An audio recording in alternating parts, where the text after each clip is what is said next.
And now, the time fight fans all across the globe have been waiting for. It's the NTMV main card with your man, The Voice. As always, in the opposite corner, my mano y mano, my verbal sparring partner, the man who can wear a hat because I cannot. None other than Philly's finest, Wildress Ruffin. Yes, I'm here. You hear the music. I was bopping my head to it. So you know what time it is. It's smoke o'clock. Welcome to the main card. It's your man, Wildress Ruffin, with the man, the myth, the legend, the man with his own t-shirt. He can't wear a hat because he got a halo over his head at all times. The Voice. Voice, how you feeling, boss? Oh, man. Fighting a good fight, and it is well. It is well. Dope. We got a nice little simple show just to kind of get you ready tonight. But we got something spicy to start you with. Voice, you ready? Yes, sir. Let's get into these KOs and blows. Now, this past weekend, Anthony Joshua, who is, we're going to call him the Voices guy because he's not my guy. Oh, wow. Okay. Post-fight stated that he is carrying the heavyweight division.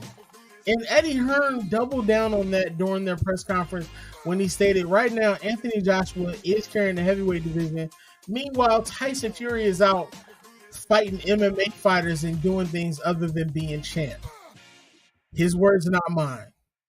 Now, listen, I'm gonna keep it honest with you. In one of these rare times on the main card, I'm not big on Anthony Joshua, but the Voice is. So, Voice, I want to get your thoughts. What do you think about the statements made by Eddie Hearn and Anthony Joshua? Is Anthony Joshua really carrying the heavyweight division? Or is it really that right now Tyson Fury is kind of bored and just not doing enough? There is an argument to be made. And here's why. With the exception of the past two fights, because Joshua has been getting some tune-ups, which I really think he should have done between the first and the second Usyk fight. He's the only one who's like actually trying to fight. He fought Usyk twice, no problem. Fought him the first time, like I said, probably should have taken a tune-up, did not. Came back, fought him again. Then what did he do? Okay, well, let me take some light touches, get myself together, get a new camp. And then who's he calling out? Deontay Wilder. You know, he's not necessarily trying to take easy paydays. You know, he's going in there against some true talent. You know, we know he fought Helenius, but he was getting ready to fight Dillian White, who Wilder has been running from for years. So, you know, he's definitely doing some carrying. Yeah, he's definitely doing some carrying. I mean, because who has Fury fought? Who did he fight last? Right, exactly. He fought Derek Chisora, but it was so pedestrian, nobody knows. So okay, and I get that. But let me put this out here. We're gonna play Nino Brown's advocate because we don't use the D word around here. So Nino Brown's advocate, Voice. Anthony Joshua hasn't really proven much to me as far as I'm concerned. Okay. You say Deontay Wilder has been running from Dillian White. Tyson Fury is, I guess you think he's Street Fighter right now. He's fighting all over the globe. Right now, the only person in the heavyweight division who looks to be solid is Usyk. So where do we go from here? And outside of Usyk, what major heavyweight bouts do we really want to see at this point? That's it. It's Usyk, and Usyk has to fight Dubois because of Tyson Fury playing these games and trying to string him along. He was like, you know, we'll make it 5%. Okay, I'll sign the contract. When he was not negotiating in good faith in the first place, because the whole time he was trying to get this fight set up with Ngannou. You know, so you know this is where we are. The face, though, or I should say, Joshua really still is kind of carrying it because even though Usyk is the champion, In both fights, he was the B side. He'll be the A side when he faces Dubois, but like, who's really looking for that fight? True. Last question. Mm-hmm. Out of all of these boxers, all of these heavyweights right now, which of these boxers do you think could last during the heyday of the Lennox Lewis, the Riddick Bowe, the Evander Holyfield, the Mike Tyson? Which ones are to you are proven heavyweights right now who could have lasted in that heyday? Francis Ngannou. He could have lasted like maybe 2 seconds. No, but the man he's fighting next is a problem for any time frame. 7 foot tall, 300 pounds. He can box. He has power. Yeah, he's a nightmare matchup no matter what day and age it is. Okay. But we shall see what's next. I know currently at this time, Anthony Joshua and Deontay Wilder are literally looking to sign off on that fight. I know they've been having trouble back and forth. We're getting that done. Usyk is still waiting for Tyson Fury and your great insult that Usyk used, which I can't remember at this time. Greedy belly. Greedy belly. So the heavyweight division right now is up in arms compared to the other divisions right now, which are going strong. So we'll see what happens with that. We're going to take a quick break with Ozell. When we come back, UFC 292. We hope you're ready. We'll be right back. It's not just about the love of the game. It's about dedication and commitment through the process and the patience to endure. There's joy in reaching your goals and peace in knowing you've done all you're supposed to do. Ozell brand. It's not just a brand. It's a lifestyle.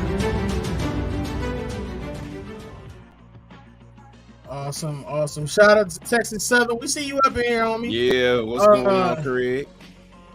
Ozell brand. It's an amazing voice always got bright ideas. It's an amazing shoe. You got football season coming up. Make sure you get your Ozells. I know you can get them at Walmart. Also go online and order them. Why are there no black people in this? And you have to talk to Will Smith about that.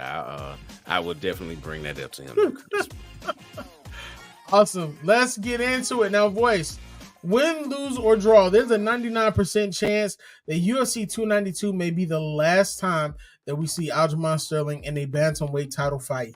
And he plans to go out with a bang, having as much fun as possible when he faces Sean O'Malley for the UFC Bantamweight Championship August 19th at the TD Garden in Boston, Massachusetts.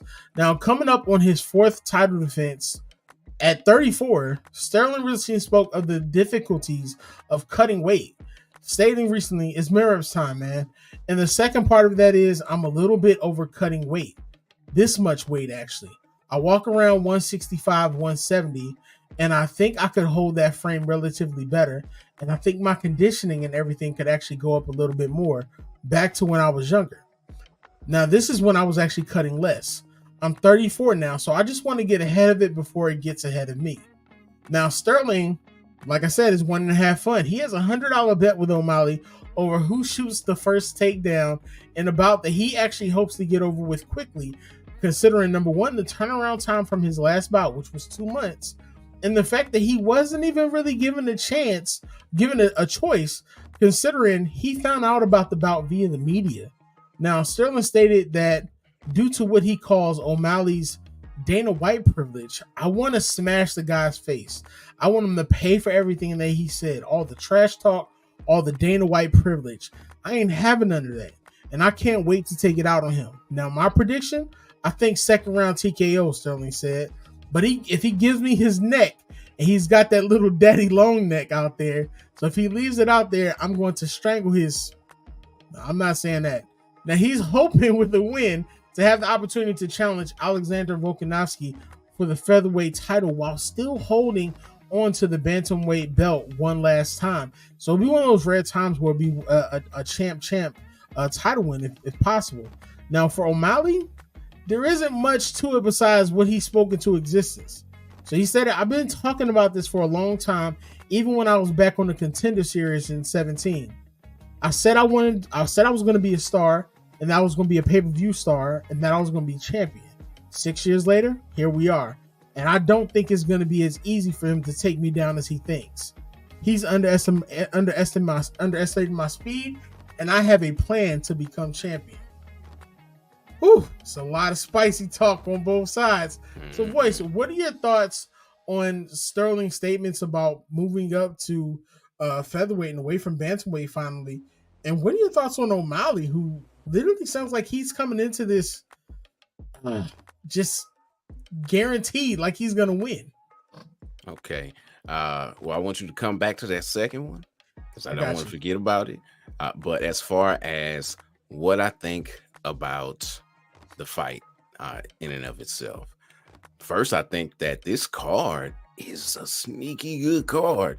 You got Mario Batista, who's coming back to face, not coming back, but Damon Blackshear's coming back. He just fought on Saturday. It was a quick fight, and he turned right back around and is getting into action and has a main card slot because of it.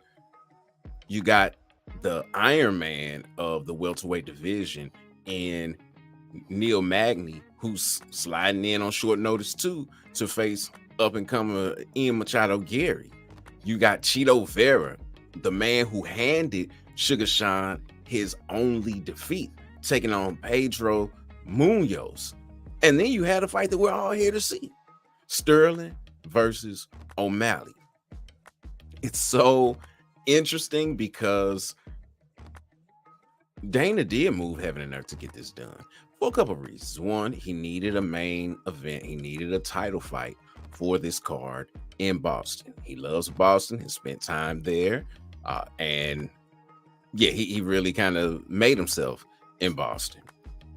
So he was pushing for this from jump. Like as soon as Sterling won, yeah, we're going to turn around and dude's like, wait a minute, man. I'm the champ. Can I have a break? Well, no, O'Malley's ready. We've heard this same kind of talk with TJ Dillashaw. We've heard this same kind of talk with Kobe Covington. So, here we go again. And O'Malley hasn't always been in the UFC's good graces, but he's always been able to raise their profile with the things that he's done both in and outside of the cage.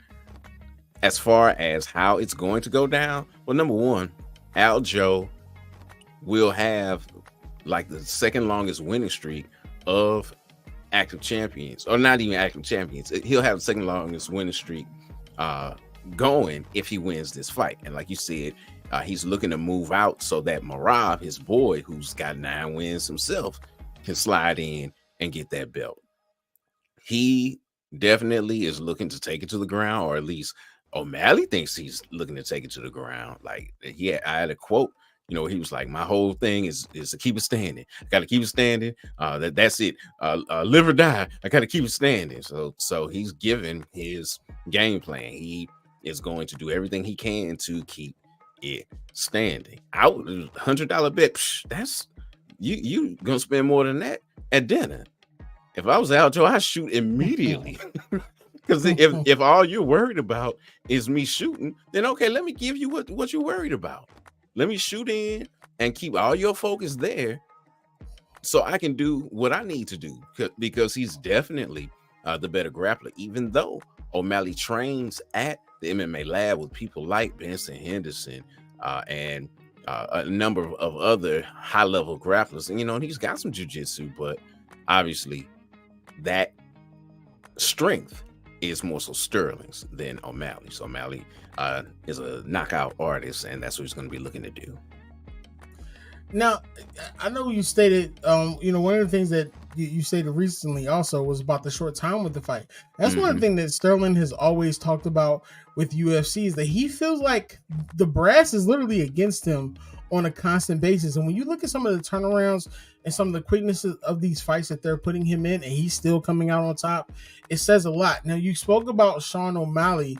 There's a lot of people who feel like Sean O'Malley doesn't even belong in this spot right now, and that he hasn't earned it. Now, O'Malley right now is talking completely spicy like he's ready. So What are your thoughts on that? Do you feel like O'Malley's ready, and does he truly deserve to be in this spot this soon?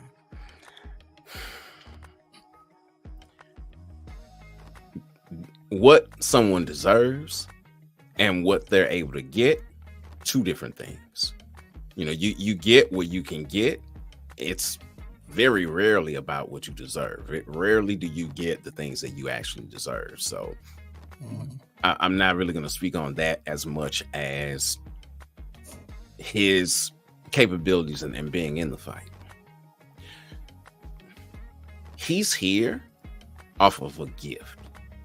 He was given a gift when he fought Jan and got that split decision victory. Like when they put the camera on, he was like, "What? I won." Like, I don't know what they say. Okay, I mean, I guess they say I won. So he's here on a gift because of his power. Does he stand a chance? Absolutely. Is he ready for prime time? That is the question.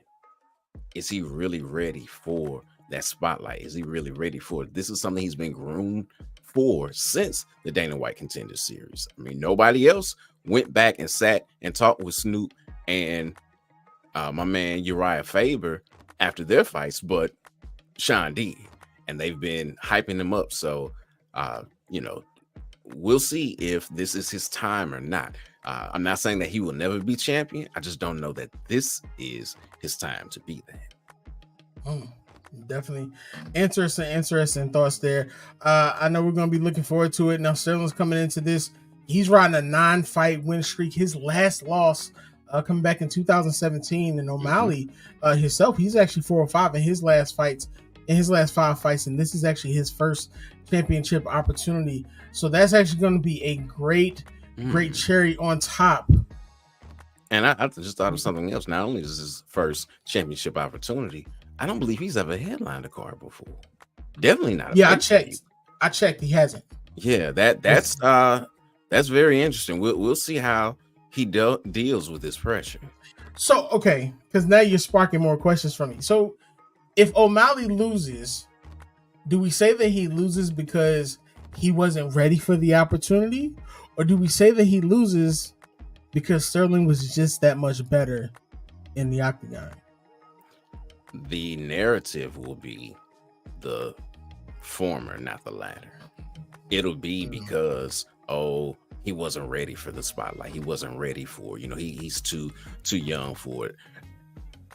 Really, I feel for Sterling because he has been one of the Rodney Dangerfields of the UFC. I mean, like, he gets no respect. I remember when he was coming up and started wearing his chain. I forget what he calls her, but he's got a name for his big rope chain. And, he said, let me rock the high top fade and look like Rakim, because that's what my daddy listened to. And, he was doing all this, was doing press and stuff with Eric B, taking shots and doing all this stuff on his own to promote himself. But the UFC wouldn't really get behind him and help him out. And they have not been favorable to him ever since he's been champion. So it'll definitely be because Sean wasn't ready, because they're never going to give credit to Aljo. Oh, there you have it. He's definitely an incredible fighter. I don't think people are going to appreciate him until he's no longer, I want to say fighting bantamweight, but it might be after his career is over, because he's an incredible fighter and he's an awesome showman for the sport. Now let's move on to the co-main event of UFC 292. This is such a stacked card. Zhang Wei Li is looking to defend her UFC Women's Strawweight Championship for the first time since winning it back at UFC 281, when she actually faces number 5 ranked Amanda Lemos, and she is more focused than ever at a period of time where many are saying that Lemos is going to win. She stated, "Attitude is more important than physical strength. After I lost twice to Rose Namajunas, I adjusted my mindset. I believed in myself, and I believed in my coaching team that we would be back." She recently told this at UFC Countdown.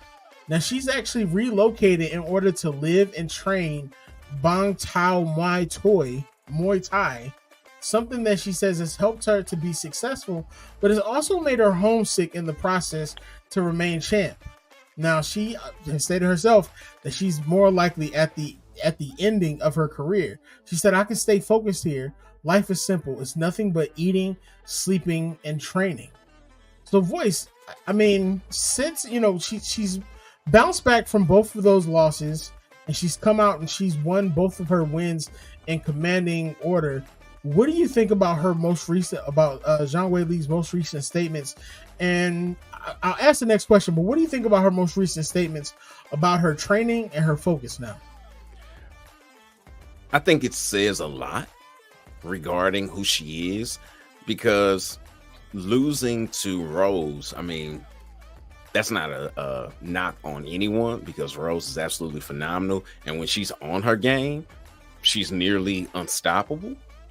But losing to her twice in a row, first time she got knocked out, second time it was a decision. So, she decided, hey, I've got to do something different. All of her training before, for the most part, had been over in China. So now she's training stateside. She's done some work with Fight Ready before and training with Henry Cejudo to work on her wrestling and things of that nature. And then came back and absolutely destroyed Joanna Jędrzejczyk, sent her into retirement again. The fact that she's talking about only having a couple fights left is really interesting, seeing as she's really only been in the public eye since 2019. So I mean, fighters don't have very long careers anyway, but for her to say, hey, I'm getting old and I'm ready to stop, it does make me, kind of say, huh, really? Okay. Go ahead. I don't think it's more or less she's ready to stop. I think right now it's more or less she's a little bit more, there's a word I'm looking for. She's more or less sentimental, because she has stated she's homesick. And right now she's just focused on being champion. So I don't think it's that she's ready to stop, but I think right now it may be kind of taking its toll on her, because she's sacrificing more than anything just to remain champion, and she's homesick from her family. Gotcha. Now, and that makes sense, but that also brings in another wrinkle.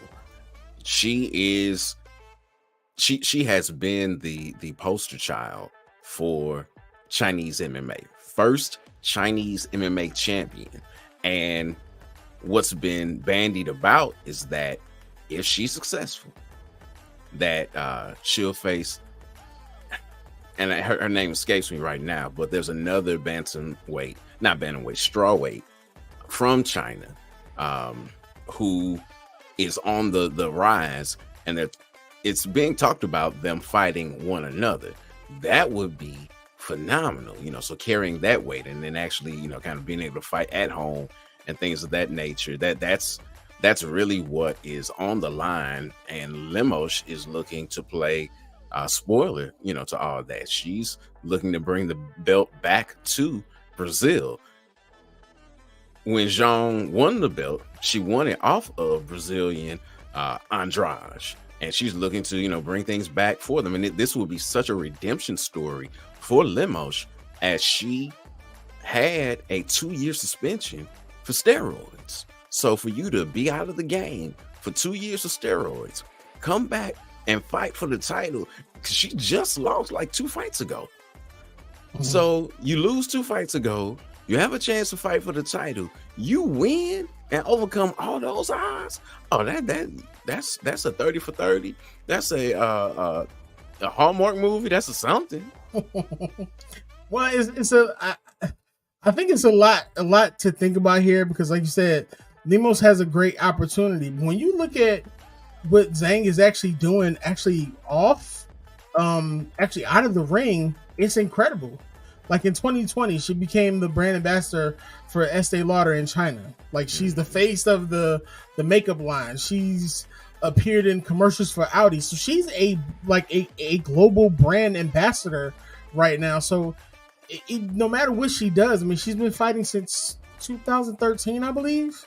So I think a win here just kind of further solidifies what she does. But I'm not really sure where it stands if she loses. So what do you think happens if she takes a loss here, which would be her second championship loss in what, maybe 3 or 4 years? I'm sure they run it right back just because of her reign as a champion. Mm-hmm. Unless Rose is ready to fight again. Rose is ready to fight again, then that's a whole nother story. But as I stated, it's been talked about. Things have been ruined between her and this other Chinese fighter.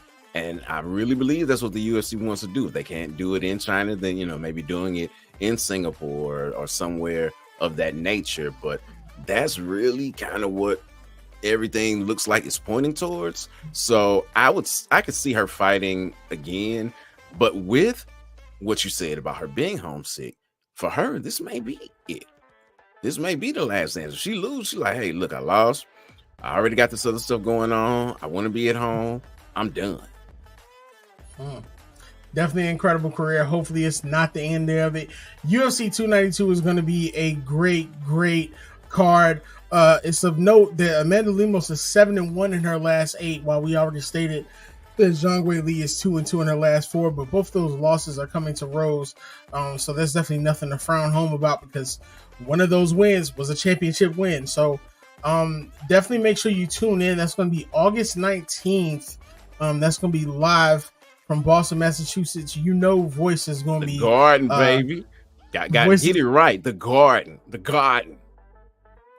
The TD Garden in Boston, which nobody cares about. How about that? That's what I say. Don't put some. I'm a Philadelphia on the St. Louis Celtics. Better put some respect on their name. I'm not St. Louis Celticsing you right now, Voice. We're not doing this, ladies and gentlemen. Make sure you tune in UFC 292. Make sure you follow the Voice on Twitter at The Voice. The Twitter handle should probably be there, Voice, so they can follow you also. But make sure you follow the Voice, because he's gonna have all that spicy talk. He's gonna be scoring the fight and giving you his thoughts. So make sure you tune into that. Ladies and gentlemen, this is MTMV Sports. We are individuals like yourself. We love sports. We talk sports. We live sports. This is what we do. Make sure that you like, share, and subscribe. And if you can't see these beautiful moisturized faces on YouTube, you can always listen to us on podcasts. Any podcast that you're watching. Yeah, we here. Mama, I made it.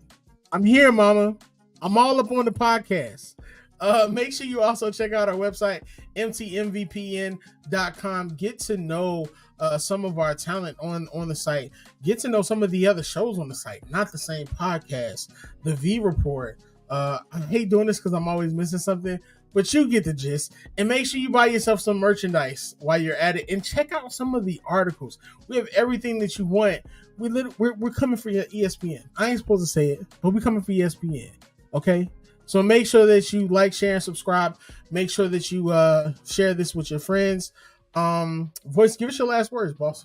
First and foremost, right on to you, Timeless. You tune in every week. And I want to definitely say salute to you, sir. We appreciate you. You are who we do this for. Of course, we can't cover every fight that's taking place. We'd be here for like 3 hours, and we don't have that kind of time. But on today, the day that we're recording, which is Tuesday, Dana White Contender Series is probably taking place. So I'll be taking a look at that soon, seeing some of the new and up-and-coming stars of the UFC as they're throwing their hat in the ring, pardon the pun, for an opportunity to fight for the big show. And then also we have on Friday, you got Nestor Bravo taking on Will Madera. This is a developmental show that Jake Paul has going, his MVP, Most Valuable Promotions. But that should be a good fight on the Zone, and then on ESPN Plus and ESPN, probably ESPN2, PFL will be doing their thing. They've got the semifinals for the heavyweights and the lightweight, women's lightweight will be on this upcoming Friday. And then on Saturday, you got another fight on the Zone, Kid Yafai versus Frank. So those are your fights for the weekend. Awesome. Thank you, voice. Ladies and gentlemen, that is your combat sports breakdown for the week. Thank you for tuning with us every Tuesday.